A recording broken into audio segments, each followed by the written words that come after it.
राजस्थान की बड़ी खबरें। प्रधानमंत्री नरेंद्र मोदी गुरुवार को भाजपा मुख्यालय पहुंचे। इस मौके पर पार्टी अध्यक्ष और केंद्रीय मंत्री जेपी नड्डा ने उनका स्वागत किया। पीएम मोदी ने बीजेपी ऑफिस में लंबे समय से काम कर रहे कार्यकर्ताओं से मुलाकात की और उन्हें संबोधित भी किया। इस मुलाकात को लगातार तीसरे कार्यकाल के लिए प्रधानमंत्री मोदी के सत्ता में लौटने के बाद कर्मचारियों और कार्यकर्ताओं के काम के लिए उनकी सराहना के रूप में देखा जा रहा है। बता दें कि साल 2019 के लोकसभा चुनाव में जीत के बाद भी प्रधानमंत्री मोदी ने पार्टी मुख्यालय का दौरा किया था और कर्मचारियों व कार्यकर्ताओं से मुलाकात की थी। उनका मकसद हर वक्त कार्यकर्ताओं का हौसला बढ़ाना होता है। पीएम मोदी ने आने से पहले हरियाणा में विधानसभा चुनाव को लेकर पार्टी मुख्यालय में बैठक बुलाई गई। बैठक में पार्टी के प्रदेश प्रभारी सतीश पूनिया, हरियाणा के प्रदेश अध्यक्ष, हरियाणा के प्रदेश संगठन मंत्री भी मौजूद थे। पार्टी के राष्ट्रीय संगठन मंत्री BL संतोष भी बैठक में शामिल हुए। राजस्थान के भरतपुर पुलिस रेंज के डीग जिले में ऑपरेशन एंटीवायरस के तहत गुरुवार को साइबर ठगी के फरार आरोपी का निर्माणाधीन 3 मंजिला मकान ध्वस्त कर दिया गया। पुलिस सूत्रों ने बताया कि सीकरी थाना के रायपुर सकेती गांव में 5,000 रुपए का इनामी साइबर ठग दाऊद लाखों रुपए की ठगी करके 3 मंजिला मकान वन विभाग की भूमि पर बनवा रहा था। पुलिस को जानकारी मिलने पर वह मकान बुलडोजर से ढहा दिया गया। उपराष्ट्रपति जगदीप धनखड़ ने पत्रकारिता को पक्षपात से बचने और राष्ट्रीय हित को सर्वोच्च रखने का आह्वान करते हुए बृहस्पतिवार को कहा कि संसद में व्यवधान राजनीतिक हथियार बन गए हैं। धनखड़ ने संसद भवन में छात्रों के एक समूह के साथ बातचीत करते हुए कहा कि मीडिया ऐसी घटनाओं पर ध्यान केंद्रित कर रहा है जिनका प्रभाव सीमित है। उन्होंने असंगत प्रचार पर चिंता व्यक्त की और कहा कि यह दीर्घकाल को प्रभावित करती है। भारतीय रेलवे रोज नया इतिहास बना रहा है। भारतीय रेलवे अब यात्रियों को पहले से बेहतर सुविधाएं देने के लिए लगातार प्रयासरत कार्य कर रही है। इसी के चलते राजस्थान में पश्चिम मध्य रेलवे के कोटा रेल मंडल में इन दिनों एक खास तरह के डबल डेकर कोच का ट्रायल हो रहा है। कोटा रेल मंडल में बुधवार को रेलवे ने डबल डेकर रेल कोच का सफल हाई स्पीड ट्रायल किया। कोच को 180 किलोमीटर प्रति घंटे की रफ्तार से तक दौड़ाया। रेलवे द्वारा इस ट्रायल का मकसद यह देखना है कि क्या यह कोच यात्रियों के साथ साथ सामान भी ढो सकता है। बता दें कि 11 में से 3 ट्रायल हो चुके हैं और बाकी 8 जल्द ही पूरे किए जाएंगे। कांग्रेस अध्यक्ष मल्लिकार्जुन खड़गे ने बुधवार को कहा कि प्रधानमंत्री नरेंद्र मोदी केवल अपने गुमान की परवाह करते हैं। उन्होंने 2023 में बच्चों की कम वैक्सीनेशन होने पर इंद्रधनुष योजना के विफल होने का आरोप लगाया है। खड़गे ने कहा कि लाखों बच्चों का टीकाकरण न करवाने का मतलब है कि कीमती जान को खो देना है। इन बच्चों का टीकाकरण न करवाकर पीएम ने पाप किया है। कांग्रेस के कार्यकाल में टीकाकरण के आंकड़ों में हम बहुत आगे थे, लेकिन मोदी सरकार के कार्यकाल में हम पीछे हो गए हैं। राजस्थान के केकड़ी जिले में एक थानेदार को जिला पुलिस अधीक्षक ने लाइन हाजिर कर दिया है। दरअसल थानेदार ने ऐसा काम कर दिया था जिसको लेकर बवाल मच गया और एसीपी को उनके खिलाफ सख्त कार्रवाई करनी पड़ी। मामला टोडा राय सिंह थाना इंचार्ज से संबंधित है। SHO राजेंद्र सिंह कमांडो ने अपनी फरियाद लेकर एक महिला मिलने आई थी। महिला जब उनसे बात कर रही थी तो इसे लेकर एक कथित वीडियो सामने आया है जिसमें वह फरियादी से अभद्र व्यवहार कर रहे हैं। वीडियो में वह महिला से अभद्र व्यवहार करते हुए नजर आ रहे हैं। यही नहीं, वीडियो में उन्होंने प्रदेश के एक कैबिनेट मंत्री को लेकर भी अपशब्द बोले। मामला प्रकाश में आने के बाद काफी बवाल मचा। मामला बढ़ता देख जिला पुलिस अधीक्षक विनीत कुमार बंसल ने आदेश जारी कर SHO सिंह को लाइन हाजिर कर दिया। पंजाब पुलिस के state special operation cell Amritsar ने बब्बर खालसा इंटरनेशनल के मॉड्यूल को तोड़ा है।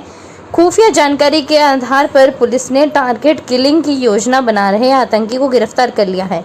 पुलिस ने आरोपी से हथियार भी बरामद किए हैं। इसको लेकर पंजाब के DGP गौरव यादव ने भी सोशल मीडिया पर पोस्ट डालकर जानकारी दी है। शुरुआती जांच में पता चला है कि इस आतंकी के हैंडलर USA बेस्ड आतंकी हरप्रीत सिंह उर्फ हैप्पी पासिया और इटली बेस्ड आतंकी रेशम सिंह हैं, जिनके निर्देश पर वह वारदातों को अंजाम देने की योजना बना रहा था। हरियाणा में इंडिया गठबंधन टूट गया है। आम आदमी पार्टी ने हरियाणा में अकेले विधानसभा चुनाव लड़ने का ऐलान कर दिया है। पंजाब सीएम भगवंत मान ने कहा कि पार्टी पूरी ताकत से हरियाणा में विधानसभा चुनाव लड़ेगी। दिल्ली और पंजाब में हमारी सरकार है, आधा हरियाणा पंजाब और आधा दिल्ली से टच करता है। उन्होंने कहा कि बड़ी बात यह है कि केजरीवाल साहब हरियाणा से संबंध रखते हैं। आपके महासचिव संदीप पाठक ने कहा कि हरियाणा में हम हर सीट पर चुनाव लड़ेंगे। हम हरियाणा में अकेले सरकार बनाने के लिए चुनाव लड़ेंगे। झुंझुनू के चिड़ावा पंचायत समिति प्रधान के खिलाफ अविश्वास प्रस्ताव चर्चा के बाद सिर्फ एक वोट से गिर गया। ऐसे में इंदिरा डूडी प्रधान पद पर कायम रहेंगी। उन्हें पद से हटाने के लिए 16 पंचायत समिति सदस्यों की 13 दिन तक गुजरात में बाड़ाबंदी की गई, लेकिन अनुपस्थित रहने वाले 5 सदस्यों की बदौलत डूडी की प्रधानी बच गई। बता दें, गुरुवार को झुंझुनू के चिड़ावा पंचायत समिति परिसर में कड़ी सुरक्षा के बीच वोटिंग हुई। प्रधान समेत 16 सदस्य वोट करने पहुंचे थे। ऐसे में 15 सदस्यों ने प्रस्ताव के पक्ष में वोट दिया, वहीं खुद प्रधान का वोट प्रस्ताव के खिलाफ में रहा। विपक्षी खेमे की बाड़ेबंदी में 16 सदस्य थे, लेकिन एक सदस्य मां की तबीयत खराब होने का बहाना बनाकर वहां से निकल गया और प्रधान के खेमे में शामिल हो गया। जोधपुर के सोनोग्राफी सेंटर से करोड़ों रुपए के एंटीक आइटम सहित नकदी चोरी हो गई। एंटीक आइटम में 85,000 का माउंट ब्लैक पेन व एडमिरल मच घड़ी भी शामिल है। इस पेन को विश्व के टॉप राजनेता भी काम में लेते आए हैं। पीएम नरेंद्र मोदी, पूर्व पीएम स्वर्गीय राजीव गांधी भी इसे इस्तेमाल करते थे। इसके अलावा क्रिस्टल जड़ित ड्रैगन हाथी गणेश प्रतिमा भी चोर लेकर भागा है। चोरी का एक सीसीटीवी फुटेज भी मिला है, जिसमें एक चोर सेंटर के अंदर और बाहर आते नजर आया है। मामले में डॉक्टर ने अपने पूर्व ड्राइवर पर शक जताया है। चौपासनी हाउसिंग बोर्ड थाना पुलिस मामले की जांच कर रही है। राजस्थान के शिक्षा मंत्री मदन दिलावर ने गुरुवार को राज्य विधानसभा में आश्वस्त किया कि विधानसभा क्षेत्र बूंदी में संचालित उच्च माध्यमिक विद्यालयों के विज्ञान संकाय के रिक्त पद विद्यार्थियों की पर्याप्त संख्या होने के बाद भरे जाएंगे। शिक्षा मंत्री मदन दिलावर प्रश्नकाल के दौरान सदस्यों द्वारा इस संबंध में पूछे गए पूरक प्रश्नों का जवाब दे रहे थे। दिलावर ने बताया कि विधानसभा क्षेत्र बूंदी में 7 राजकीय विद्यालयों में विज्ञान संकाय संचालित किए जा रहे हैं। उन्होंने बताया कि राजकीय महात्मा गांधी स्कूल बालचंद पाड़ा में 19 विद्यार्थी विज्ञान संकाय में अध्ययन कर रहे हैं। चूरू एसपी जय यादव की पहल पर रतनगढ़ थाने में गुरुवार को थानाधिकारी दिलीप सिंह शेखावत ने लोगों की समस्याएं सुनी। जन सुनवाई में पारिवारिक समस्याओं से जुड़े मामले अधिक आए, जिनमें कुछ समस्याओं को थाना स्तर पर ही काउंसलिंग कर निपटारे का प्रयास किया गया। एसपी जय यादव ने बताया कि जिले में फरियादियों को राहत पहुंचाने के लिए अब हर पुलिस थाना स्तर पर आमजन की समस्याएं सुनेंगी। इससे आमजन अपनी समस्याएं अपने थाना स्तर पर सुना सकते हैं। इसके चलते थानाधिकारी दिलीप सिंह ने पुलिस थाने में दोपहर 12 से 1:30 बजे तक आमजन की समस्याएं सुनी। जालोर सिरोही सांसद लुम्बरम चौधरी ने मुख्यमंत्री जन आवास की आस लगाए लोगों की समस्याएं सुनी। मामले को गंभीरता से लेते हुए वे स्वयं मौके पर पहुंचे और कंपनी के अधिकारी से बात की। सांसद ने कहा कि 7 साल पहले जो फ्लैट दे देने चाहिए थे वह आज तक आपने नहीं दिए। बैंक से लोन लेकर लोगों ने आपको पैसा दिया, उसका ब्याज कौन भरेगा? अब अंतिम अवसर दिया जा रहा है, आप बताएं कितने समय में फ्लैट तैयार करके लोगों को देना शुरू करेंगे।